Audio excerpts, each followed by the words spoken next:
अस्सलामुअलैकुम दोस्तों, मैं सुबह सवेरे उठता हूँ, नहाता हूँ, नाश्ता करता हूँ, माँ बाप की दुआएं लेता हूँ और बारगाह निज़ामुद्दीन औलिया के लिए निकल जाता हूँ। आगे बढ़ के मैं सफ़र की दुआ पढ़ता हूँ, इस गाड़ी में बैठ जाता हूँ। ये भाई मुझसे पूछते हैं कि आप कहाँ से हैं। मैं बताता हूँ इन्हें कि मैं दिल्ली से ही हूँ। हमारी गाड़ी आगे चलती है, हमारी नज़रों के सामने ट्रैफिक मिलता है। ट्रैफिक में मुझे ऐसा लगता है कि लेट हो जाएगा, लेकिन ऐसा नहीं हुआ। ट्रैफिक जल्द से खुल जाता है और हमारी गाड़ी आगे निकल पड़ती है। आधे से पौन घंटे तक हमारी गाड़ी चलती है और मैं मरकज़ के करीब उतर जाता हूँ और अल्लाह का शुक्र अदा करता हूँ कि मैं बारगाह महबूब इलाही के करीब पहुँच गया था। दोस्तों, अल्लाह के वलियों की बारगाह में हाज़िरी देना ये बहुत शर्फ़ की बात है। अल्लाह का शुक्र अदा करता हूँ और इस रास्ते पे चल पड़ता हूँ। ये रास्ता सीधा हमें बारगाह निज़ामुद्दीन औलिया तक पहुँचाता है। इर्द गिर्द में ये दुकानें हैं जहाँ पे शिरनी और तबर्रुक मिलते हैं, जहाँ से लोग शिरनी और तबर्रुक लेके खराज अक़ीदत पेश करते हैं महबूब इलाही की बारगाह में। दोस्तों, मैं भी आगे निकल पड़ता हूँ क्योंकि मुझे भी बारगाह निज़ामुद्दीन औलिया में हाज़िरी देना था।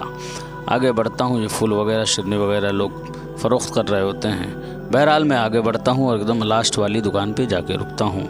लास्ट वाली दुकान पे बैग रखता हूँ और अंदर की तरफ दाखिल हो जाता हूँ। जब अंदर की तरफ दाखिल होते हैं तो सबसे पहले हमारी नज़रों के सामने निज़ामुद्दीन औलिया के मुरीद ख़ास हज़रत अमीर खुसरू का मज़ार नज़र आता है। हम मज़ार के करीब ही वज़ू खाना होता है। मैं वज़ू के फ़राइज़ को अंजाम देते हुए अच्छी तरीके से मैं वज़ू करता हूँ। दोस्तों, क्योंकि अल्लाह के वलियों की बारगाह में जब भी हाज़िरी देने का मौका मिले तो पाक व साफ़ और बावज़ू होकर ही जाना बेहतर है। मैं वज़ू से फ़ारिग होता हूँ। वज़ू से फ़ारिग होने के बाद मैं उस दुकान पे जाता हूँ जहाँ पे मैंने अपना बैग रखा था। यहाँ से कुछ तबर्रुक में तलब करता हूँ इनसे। दोस्तों, अल्लाह के वलियों की बारगाह में हाज़िरी देने का मकसद एक और होना चाहिए कि अल्लाह के वलियों की ज़िंदगी से अपनी ज़िंदगी बेहतर बनाए। उनकी ज़िंदगी नमाज़ों की पाबंदी और रसूलुल्लाह सल्लल्लाहु अलैहि वसल्लम के नक्शे कदम पे चलना था। मैं इनको पैसे देता हूँ जो इनके बनते हैं और मैं यहाँ से फूल वगैरह लेता हूँ और फिर सबसे पहले हज़रत अमीर खुसरू रहमतुल्लाह अलैह की बारगाह में हाज़िरी देने का मुझे शर्फ हासिल होता है। मैं यहाँ पे हाज़िरी देता हूँ। हाज़िरी देने के बाद यहाँ से निकलता हूँ और बारगाह महबूब इलाही ख्वाजा निज़ामुद्दीन औलिया की बारगाह के लिए निकल जाता हूँ।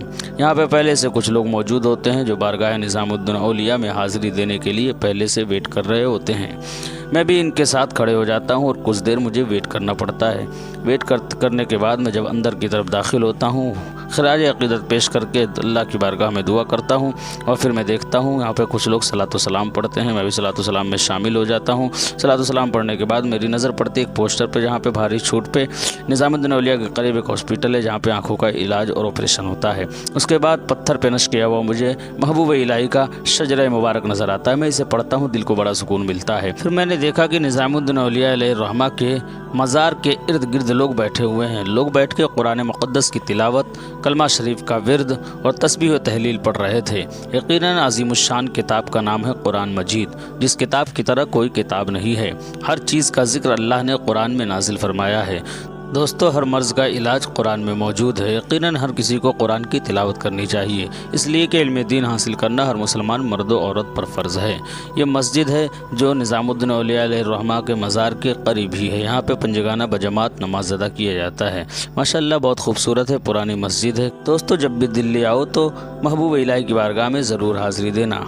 मैं उसके बाद फ़ारिग होकर बाहर निकलता हूँ। बाहर निकलने के बाद एक अतर की शॉप पे जाता हूँ। अतर हुज़ूर पाक सल्लल्लाहु अलैहि वसल्लम को भी खुशबू बहुत पसंद किया करते थे, इसलिए खुशबू मैं भी बहुत पसंद करता हूँ और जब भी आता हूँ तो खुशबू और अतर ज़रूर लेता हूँ। मैं अतर देखता हूँ। अतर देखने के बाद मैं दुकान के ऑनर से मिलता हूँ और दुकान से ऑनर से कहता हूँ मुझे कोई खुशबू दिखाओ।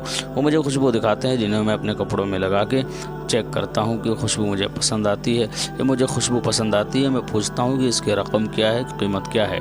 वो मुझे बताते हैं। उसके बाद वो मुझको 2 बोतल देते हैं। 2 बोतल में से एक छोटी बोतल होती है, एक बड़ी बोतल होती है और दोनों की प्राइस और दोनों की कीमत अलग अलग होती है। दोस्तों, जो मुझे लेना होता है वो मैं बोतल पसंद करता हूँ और कहता हूँ इसमें मुझे अतर निकाल के दे दो। वो अतर निकाल के मुझे दे देते हैं। उसके बाद मैं अपने घर की तरफ